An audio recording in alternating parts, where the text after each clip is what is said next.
भगवान ने कान में पड़ी आवाज, कहा लगता नारद जी तब तक पधार गए। भगवान ने पूजन किया, अपने आसन पर बिठाया तो नारद जी एक पुष्प ले गए थे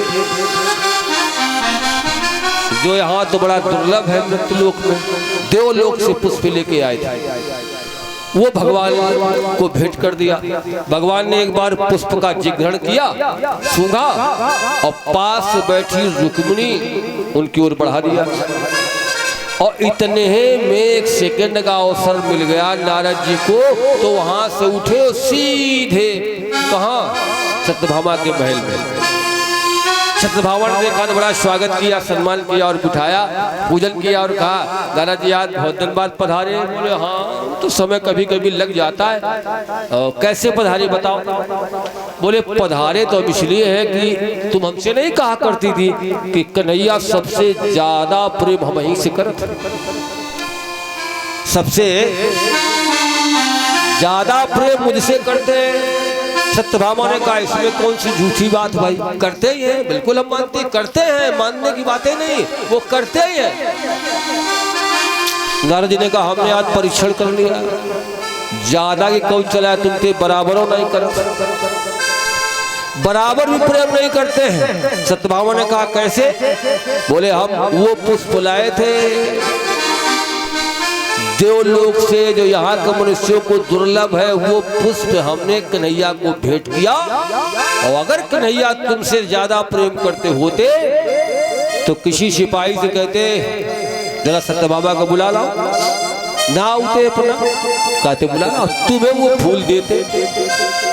ज्यादा नहीं, अगर ज्यादा करते होते तो, और बराबर भी करते होते तो तुम्हारा हिस्सा था 8वां, एक पखुड़िया तुम हमको तोड़ के पठवा देते।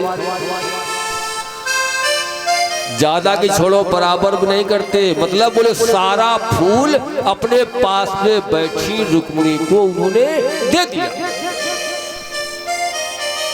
आग लग गई एकदम सत्यभामा की। बातें चुपरो कर खाली बस अरे करनी कथनी में इतना बड़ा अंतर, प्रेम किसी से करे बहाना हमें बताए और ये नाटक करे कि हम तुमसे अधिक प्रेम करते, तो गुस्सा हो गई।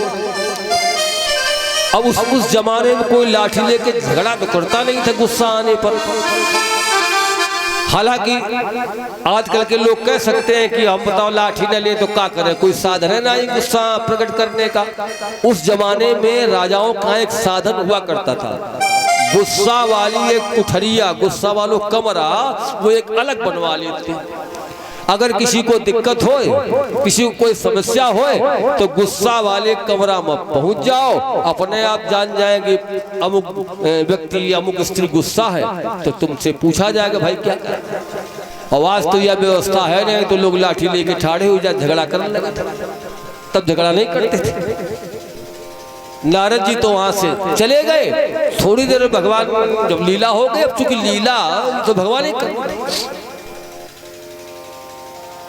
भगवान कर, लेकिन ये लीला क्यों की थी, वो भौमहेश को मरवाने की थी, तब यहाँ से इनको लेके गए थे सजा के। अर्थात ये नहीं जाती लीला जो है इसलिए ये की गई थी, वैसे तो ये नहीं जाती। तो भगवान जैसे पहुंचे और ये गुस्सा वाली कुठरिया में पहुंच गई। पूरे महल में सत्यभामा के दौड़ाए चारों ओर और पूछा सत्यभामा, आवाज लगाई, बोली नहीं बोली। सारे कमरे और सब जगह जब घूम आए कहीं नहीं दिखी, आवाज लगाने पर भी नहीं बोली, तो एक ही विकल्प बचो, फिर वो कुठरिया रह गई गुस्सा वाली। भगवान झट से उसमें प्रवेश किए तो ये ऐसे ही अस्तव्य हालत में बैठी थी। कन्हैया आगे गए, बोले सत्यभामा इन्हें मुंह घुमा लो। जब उधर सामने गए तो भगवान सत्यभामा और घूम गई। भगवान जब उधर आए तो और घूम गई, एक राउंडे लगा गई। भगवान ने कहा आखिर बात क्या सत्यभामा, बात क्या है, पूछ बैठे। सत्यभामा आज सत्यभामा आज दुखी कैसी, सत्यभामा आज